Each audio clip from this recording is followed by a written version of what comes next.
दोस्तों yes bank की बात करें तो यहाँ पे बड़ी ब्रेकिंग न्यूज निकल के आ रही है। यस बैंक के ऊपर फिर से यहाँ पे पेनल्टी लगी है। क्या है पूरा मामला, उसको समझने की कोशिश करेंगे इस वीडियो के माध्यम से।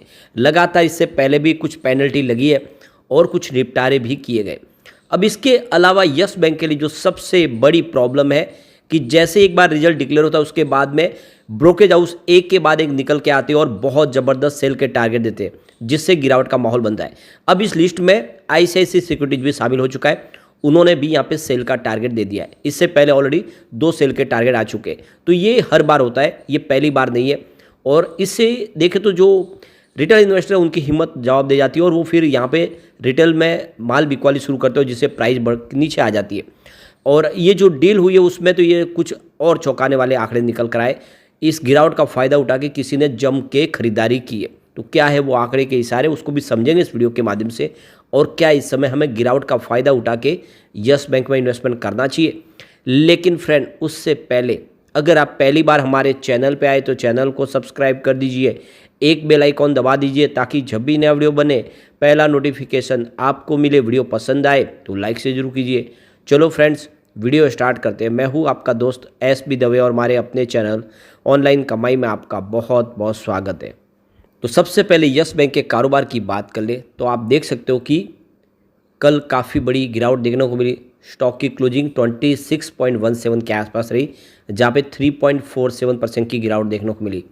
तो काफ़ी अच्छे रिजल्ट के बाद यहाँ पे देख लो कि जो खेल खेला जाता बार बार, उस खेल की वजह से यहाँ पे गिरावट का माहौल बन रहा है। उस गिरावट का कुछ लोग हैं जो फ़ायदा भी उठा रहे। अब इसकी परफॉर्मेंस को देखें तो 24 अप्रैल को स्टॉक 25.45 के आसपास था, जहाँ पे 0.8% की गिरावट हुई। 25 अप्रैल को स्टॉक आ गया 25.95 के आसपास, 2% की तेज़ी के साथ। 26 अप्रैल की बात करें तो क्लोजिंग 26.15 के आसपास थी, जहाँ पे 0.8% की फिर से तेज़ी बनी। और यहाँ पे 29 अप्रैल को रिजल्ट के बाद काफ़ी अच्छी हमें तेज़ी देखने को मिली। करीब 3.6% की शानदार तेज़ी के साथ स्टॉक 27.10 के आसपास आ गया। लेकिन 30 अप्रैल को देखें तो वो जो तेज़ी थी वो सारी खत्म हुई, स्टॉक फिर से 26.15 के आसपास आ गया। तो जो 29 तारीख को तेज़ी बनी थी वो सारी की सारी तेज़ी आपको जाते हुए दिखाई देगी। अब यहाँ पे जो बड़ी अपडेट निकल के आ रही है, यस बैंक को जीएसटी डिपार्टमेंट की तरफ से 2 अलग अलग पेनल्टीज़ के यहाँ पे ऑर्डर प्राप्त हुए और ये 2 अलग अलग स्टेट की तरफ से इनको पेनल्टी लगाई गई है। और आप देख सकते कि ये 30 अप्रैल को इनको ऑर्डर मिले हैं, जिसमें यस बैंक के ऊपर पेनल्टी लगाई गई है।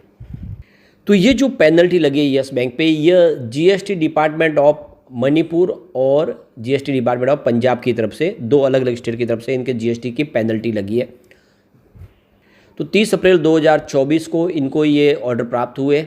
और आप देख सकते कि तो यहाँ पे देखो कि मणिपुर जीएसटी डिपार्टमेंट की तरफ से 5,05,940 रुपीज़ की पेनल्टी लगाई गई है और पंजाब जीएसटी डिपार्टमेंट की तरफ से 1,81,623 रुपीज़ की पेनल्टी लगाई गई है। अब इस पेनल्टी के बाद में यस बैंक की तरफ से कहा गया कि ये जो पेनल्टी लगाई गई इससे यस बैंक के बिजनेस में कोई ज़्यादा असर नहीं पड़ेगा, उनकी फाइनेंशियल सेहत पे या ऑपरेशनल एक्टिविटीज़ पे इसका कोई असर देखने को नहीं मिलेगा। अब यहाँ पे यस बैंक की तरफ से कहा गया है कि ये जो पेनल्टी लगाई गई है इसके लिए हम अपने आगे के रास्ते तलाश रहे हैं, यानी हम आगे की अपील की तरफ बढ़ेंगे और लीगल जो भी हमारे अधिकार है उसका इस्तेमाल करते हुए इस पेनल्टी को हम चैलेंज करेंगे। यानी यस बैंक इस पेनल्टी को नहीं देंगे, बल्कि वो इस आदेश के खिलाफ आगे अपनी तरफ से कोई भी लीगल एक्शन लेंगे। तो देख सकते हो कि ये लगातार कुछ पेनल्टियाँ हैं जो लगातार यस बैंक पे लग रही है इस समय। अब इसके बीच में जो बड़ी अपडेट निकल के आ रही है, यहाँ पे आईसीआईसीआई सिक्योरिटीज़ ने भी यस बैंक को लेकर सेल का टारगेट दे दिया है और यहाँ पे 20 रुपये का टारगेट है आईसीआईसीआई सिक्योरिटीज़ की तरफ से। तो देख सकते हो कि लगातार ब्रोकरेज हाउस है जो इस समय रेटिंग है जो डाउनग्रेड कर रहे हैं। अब इस रिजल्ट पे आईसीआईसीआई सिक्योरिटीज़ की तरफ से कहा गया कि यस बैंक का जो मार्च क्वार्टर का रिजल्ट है वो बिल्कुल अपनी पटरी पे है और जैसा हमने सोचा था उसी के हिसाब से कंपनी ने प्रॉफिट बताया। और लोन ग्रोथ है उसमें भी 5% की अच्छी खासी हेल्दी ग्रोथ देखने को मिल रही है। डिपॉजिट ग्रोथ काफ़ी अच्छी है, मजबूत है, 10% की क्वार्टर ऑन क्वार्टर बेसिस पे वृद्धि देखने को मिल रही है और बैलेंस शीट काफ़ी अच्छी लग रही है। तो कुल मिला के रिजल्ट को तो अप्रिशिएट किया गया है। यहाँ पे देख दो कि आईसीआईसीआई सिक्योरिटीज़ की तरफ से।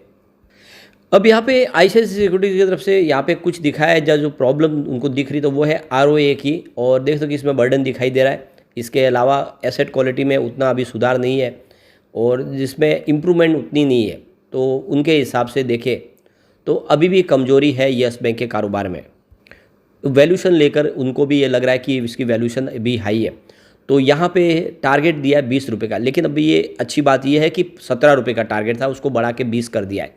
तो कुल मिला के थोड़ी सी हिम्मत तो बढ़ी है, उन्होंने इस टारगेट को अपग्रेड तो किया है, 17 से 20 किया है, लेकिन अभी भी जो लग रहा है कि इस जो लेवल पे करंट प्राइस है वो इसके रिजल्ट के साथ मैच नहीं करी है और इसमें और नीचे आना चाहिए, ये ICICI सिक्योरिटीज़ का मानना है। लेकिन ये ICICI सिक्योरिटीज़ अकेला नहीं है, आप देख दो कि JM फाइनेंशियल ने भी इसके टारगेट को देख दो कि डाउनग्रेड किया, सेल की रेटिंग दी है और जो टारगेट दिया है JM फाइनेंशियल ने वो 18 रुपये के आसपास है, तो करंट प्राइस से काफ़ी नीचे है। जबकि उनकी तरफ से भी कहा गया है कि इम्प्रूवमेंट देखने को मिल रहा है एसेट क्वालिटी में, रिजल्ट काफ़ी अच्छा है, जो ग्रोथ है वो काफ़ी ठीक है, सब कुछ होने के बाद भी प्राइस नीचे लग रही है कि इससे नीचे आनी चाहिए, पर ऐसा पॉसिबल नहीं है। जब कामकाज सब ठीक है और बहुत ही बेहतर प्रदर्शन किया, उसके बाद में 32 रुपये से जो स्टॉक चला गया था वो अगर इस समय आप देखें तो वो स्टॉक महंगा नहीं है, बल्कि उसको सस्ता कहते हैं हम। दूसरी तरफ देखें तो कोटक इंस्टीट्यूशनल इक्विटीज़ ने ऑलरेडी सबसे पहले रिजल्ट आते ही यहाँ पे सेल की रेटिंग दे दी है और कोटक ने तो इसका रिजल्ट का जो अंदाज़ा लगाया था वो भी गलत है। उन्होंने इसमें देख दो कि जो प्रॉफिट भी काफ़ी कम बताया था, लेकिन उनके मंसूबे यहाँ पे कामयाब नहीं हुए। लेकिन आप देख दो कि सेल की रेटिंग यहाँ पे निकल के आ गई है, उन्होंने इसका 19 का यहाँ पे टारगेट दिया। तो ये देखो JM फाइनेंशियल का 18 रुपये का टारगेट है, कोटक इंस्टीट्यूशनल ने 19 रुपये का टारगेट दिया और ICICI सिक्योरिटीज ने 20 रुपये का टारगेट दिया।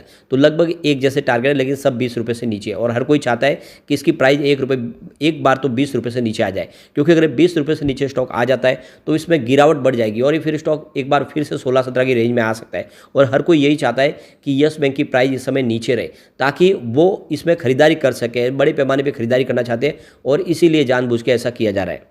लेकिन दूसरी तरफ देखें तो जिगर पटेल आनंद राठी की तरफ से वो बुलिश है इस समय यस बैंक को लेकर और ICICI बैंक को लेकर, उनके हिसाब से ये लेवल अच्छा है खरीदारी के लिए।